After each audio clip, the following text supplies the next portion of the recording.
जय हिंद दोस्तों, मैं रमेश यादव, आपका स्वागत है डियर महोदय में। आज का टॉपिक रीजनिंग का है द डाइस पासा। पासा हम लोग 3 प्रकार का पढ़ते हैं। एक स्टैंडर्ड डाइस हो गया, एक जनरल डाइस और एक ओपन डाइस। आइए हम लोग पहले स्टैंडर्ड डाइस के बारे में पढ़ते हैं। स्टैंडर्ड डाइस की पहले क्वेश्चन बनाने से पहले स्टैंडर्ड डाइस की पहचान हमको करना जरूरी है। तो पहचान क्या है कि कोई दो निकटवर्ती सतह के अंकों का योग 7 के बराबर ना हो, यानी आसपास की दो सतह के अंकों का योग 7 के बराबर नहीं होना चाहिए, तो हम समझ जाएंगे कि स्टैंडर्डाइज है। जैसे आइए हम चेक करते हैं हम लोग। जैसे है यहाँ 2 और 3, तो क्या इसका योग 7 के बराबर नहीं है? तो ये स्टैंडर्डाइज है। हाँ ठीक है। 3 और 6 को देखते हैं, ये भी 7 के बराबर नहीं है। और क्या है? 2 और 6, 2 और 6, तो ये भी 7 के बराबर नहीं है। तो यहाँ से हमको पता चल गया कि जब 7 के बराबर नहीं है तो ये डाइस क्या है? स्टैंडर्ड डाइस है। हम लोग जान गए कि ये स्टैंडर्ड डाइस। तो क्वेश्चन बनाने से पहले हमको पहचान करना पड़ेगा कि ये स्टैंडर्ड डाइस है। स्टैंडर्ड डाइस हो गया। अब स्टैंडर्ड डाइस में किस तरह का क्वेश्चन पूछा जाता है? तो क्वेश्चन किस तरह से पूछा जाता है कि आप बताइए कि 2 का विपरीत क्या होगा, 3 का अपोजिट क्या होगा, 6 का अपोजिट क्या होगा। इस तरह का क्वेश्चन पूछा जाता है। तो जैसे ही हमको पूछा गया कि 2 का अपोजिट क्या होगा, 2 का अपोजिट यानी 2 का नीचे वाले साइड में क्या होगा, तो 2 का अपोजिट जैसे ही पूछेगा तो उसमें क्या जोड़े कि 7 होना चाहिए। यानी कि जब भी अपोजिट पूछा जाएगा तो उसका योग 7 के बराबर होता है। तो 2 का अपोजिट क्या जोड़े कि 7 के बराबर हो, तो इसमें 5 जोड़ देंगे। तो यही अपोजिट होता है, यही विपरीत होता है। अगर पूछ देता कि 3 का अपोजिट क्या होगा, 3 का विपरीत क्या होगा, तो इसमें क्या जोड़े कि 7 के बराबर हो। 3 में क्या जोड़े कि 7 के बराबर हो, तो इसमें क्या जोड़ेंगे? 4 जोड़ेंगे। 4 जोड़ेंगे तो ना 7 के बराबर होगा। अब इसमें पूछा जाएगा फिर से कि 6 का विपरीत क्या होगा, तो 6 में क्या जोड़े कि 7 बराबर हो, तो ये 7 बराबर। तो दोस्तों कितना इजी तरीका से हम लोग बना सकते हैं स्टैंडर्डाइज। अब हम लोग क्वेश्चन देखेंगे और सॉल्यूशन देंगे। जैसे पूछ दिया कि 2 का विपरीत क्या होगा, तो 2 का विपरीत क्या होगा, डायरेक्ट बोल देंगे कि 5 है ना। 2 का विपरीत 5, या तो 5 का पूछ दिया तो 5 का विपरीत 2। यहाँ कोई भी अंक, यहाँ पे जैसे यहाँ 1 नहीं दिख रहा था, तो इसमें पूछ देता कि 1 का विपरीत क्या होगा, तो एक दिखे चाहे नहीं दिखे, 1 का विपरीत पूछा तो डायरेक्ट 6 जोड़ देंगे। तो 1 और 6 क्या होता है? 7 के बराबर, नहीं 7 के बराबर होना चाहिए, तो ये मेरा अपोजिट निकल जाएगा। अब इसमें हम एक नोट्स, हमको क्या मिल गया, इनमें एक नोट्स क्या मिल गया हमको, नोट्स लिखते हैं। नोट्स कि इनके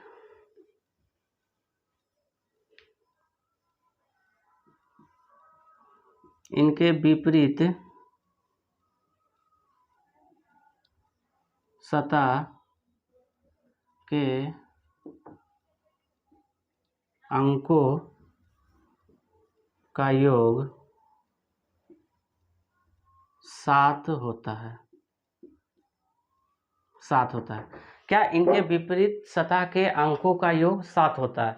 तो हम लोग क्या जान गए कि स्टैंडर्डाइज की पहचान क्या होता है। जैसे स्टैंडर्डाइज की पहचान होता है तो उसमें क्वेश्चन पूछा जाता है कि इसका विपरीत क्या होगा, अपोजिट पूछा जाता है। तो अपोजिट जान गए। अपोजिट के लिए क्या है कि इनके विपरीत सतह के अंकों का योग 7 होता है। यानी 2 पूछा तो 2 का विपरीत, तो 2 में क्या जोड़ें तो 5 जोड़ें तो 7 हो गया। तो स्टैंडर्डाइज हम लोग जान गए। अब आते हैं दोस्तों जनरल डाइस में। जनरल डाइस में कोई फर्क नहीं है। जनरल डाइस में क्या आता है कि इनके आसपास की कोई भी दो सतह के अंकों का योग 7 हो। देखिए यहाँ कोई दो निकटवर्ती सतह के अंकों का योग 7 के बराबर हो, उसे जनरल डाइस बोलते हैं। क्या बोलते हैं? General dice. यानी कोई भी 1 5 जोड़ने पर 7 हो जाए, या तो 6 5 जोड़ने पर 7 हो जाए, या तो 1 6 जोड़ने पर 7 हो जाए। अगर कोई एक रिजल्ट 7 आ गया दो सतह को जोड़ने के बाद, तो वो जनरल डाइस हो जाता है। क्या है देखिए, अब हम लोग देखते हैं चेक करके, 1 और 5 जोड़ते हैं, क्या 7 के बराबर है? नहीं है। तो अगर नहीं है तो ये क्या स्टैंडर्डाइज में जा रहा है। लेकिन हमको एक ही रिजल्ट में नहीं हम पता कर देंगे कि ये जनरल डाइस है। 3 को दिख रहा है तो तीनों का कॉम्बिनेशन देखना पड़ेगा। 6 5 को देखते हैं, ये भी 7 के बराबर नहीं है। 6 5 11 हो जाता है, ये 7 के बराबर नहीं। तो हम यहाँ से कहीं नहीं कह सकते हैं कि ये स्टैंडर्डाइज है। अभी और एक रिजल्ट बाकी है, 1 और 6 को जोड़ने के लिए। 1 और 6 को जोड़े और यहाँ हम देखिए रिजल्ट आ गया 7, तो ये जनरलाइज हो गया।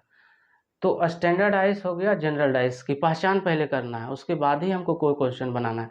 तो देखिए दोस्तों, याद करने का क्या ट्रिक है, स्टैंडर्डाइज हम लोग जो लूडो खेलते हैं स्टैंडर्डाइज ही हम लोग खेलते हैं।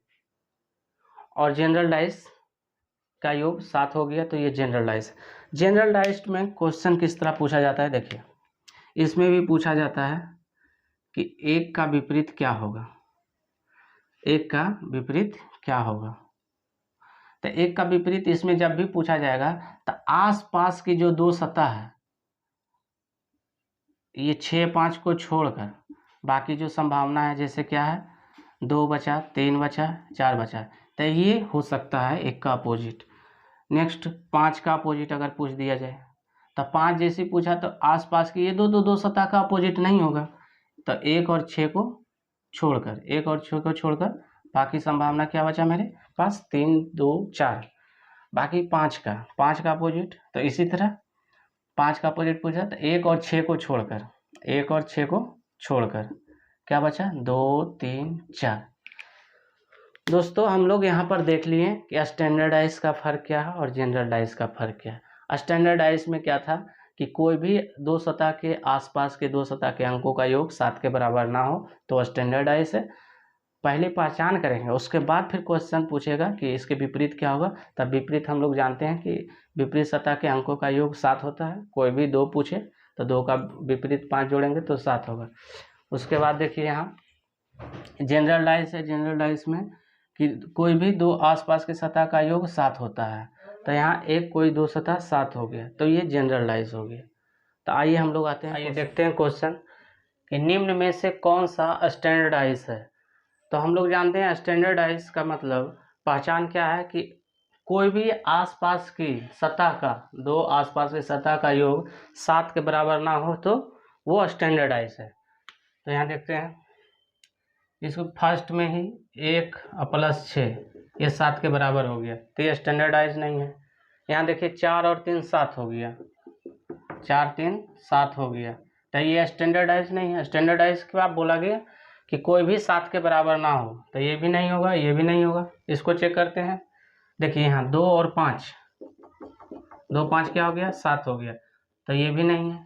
यानी आसपास के कोई भी सतह 7 के बराबर ना हो। अब इसमें देखते हैं 3 5 क्या होता है, 8 होता है, तो क्या 7 के बराबर है, नहीं है। 3 1 क्या 7 के बराबर है, तो ये भी 7 के बराबर नहीं है। और क्या बच गया, 1 और 5, क्या 1 और 5 7 के बराबर है, तो ये भी नहीं है। हाँ, तो हम लोग का आंसर क्या हो जाएगा, डी हो जाएगा। क्यों, क्योंकि स्टैंडर्डाइज का पहचान ही है कि आसपास की दोनों सतह का योग 7 के बराबर ना हो। तो ये हो गया आंसर मेरा स्टैंडर्डाइज। नेक्स्ट क्वेश्चन देखते हैं। तो आइए नेक्स्ट क्वेश्चन देखते हैं। नेक्स्ट क्वेश्चन में क्या है, निम्न में से कौन सा जनरल डाइस यानी समान पासा है। तो जनरल डाइस की पहचान क्या था कि कोई ना कोई आसपास की 2 सतह का योग अगर 7 हो गया तब वो जनरल डाइस है। तो आइए चेक करते हैं। 2 और 3 मिलकर क्या होता है, 5, क्या 7 के बराबर नहीं है। 3 और 6 क्या 7 के बराबर है, तो 7 के बराबर नहीं है। 6 और 2 ये भी 7 के बराबर नहीं है क्योंकि 8 होता है। तो ये हमको मिल गया क्या, स्टैंडर्डाइज। नेक्स्ट क्वेश्चन देखते हैं। 1 और 6, देखिए 1 और 6 ये क्या 7 के बराबर है, तो हाँ हमको यहाँ मिल गया जनरलाइज। बस आगे चेक इसमें क्यों नहीं करना है, क्या मिल गया, जनरलाइज मिल गया। आगे इस ऑप्शन को चेक कर लेते हैं। देखिए 4 और 5 9 ये भी नहीं है, 4 5 9 7 के बराबर नहीं है। 4 6 ये भी 7 के बराबर नहीं है। 5 6, ये भी 7 के बराबर नहीं है क्योंकि 5 6 11 होता है। तो ये भी मेरा क्या निकल गया, स्टैंडर्डाइज।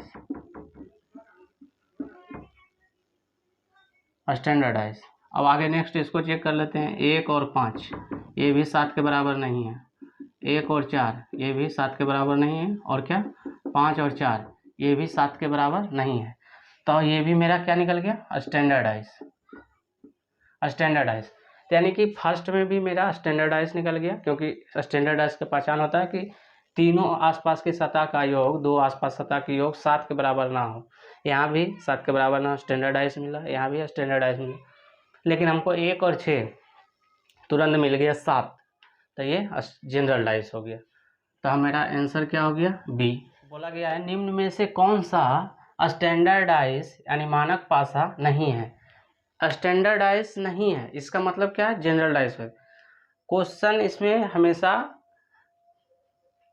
घुरा कर पूछता है, क्या है कि स्टैंडर्डाइज है यानी डायरेक्ट स्टैंडर्डाइज है, बस एक को चेक किया यहाँ मिल गया स्टैंडर्डाइज, बस मार दिया। लेकिन यहाँ क्वेश्चन क्या है, स्टैंडर्डाइज नहीं है यानी मानक पासा नहीं है।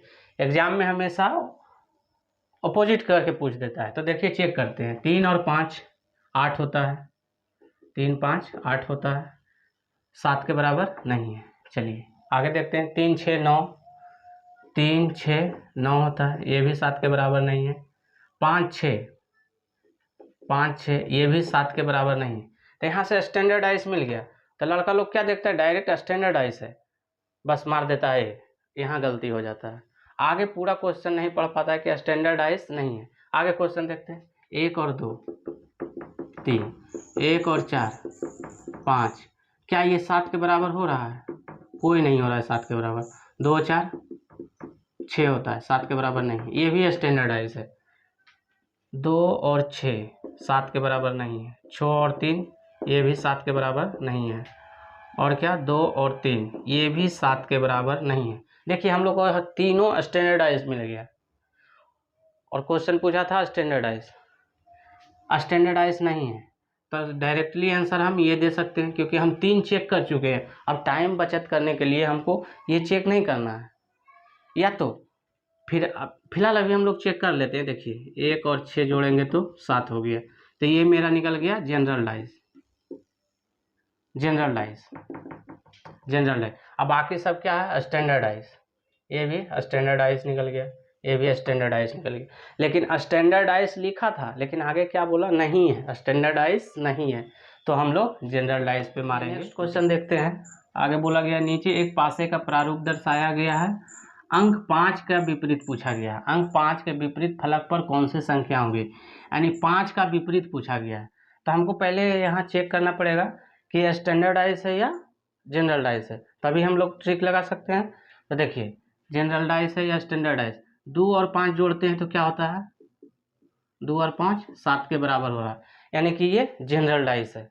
तो जनरलाइज में क्या था कि किसी का भी अगर विपरीत पूछे, किसी का भी अगर विपरीत पूछे तो आसपास की दो सतह छोड़कर, आसपास दो सतह छोड़कर बाकी जो बचेगा वो अपोजिट होगा, इसका विपरीत होगा। तो देखिए किसका पूछा है, 5 का, तो 5 का विपरीत आसपास जो दिख रहा है उसको छोड़कर, 2 और 6 छोड़कर, ये 2 और 6 छोड़कर कौन कौन सा बच जाएगा, 1 बच जाएगा, 3 बच जाएगा और 4। ये 1 और 3 मेरा आंसर हो गया।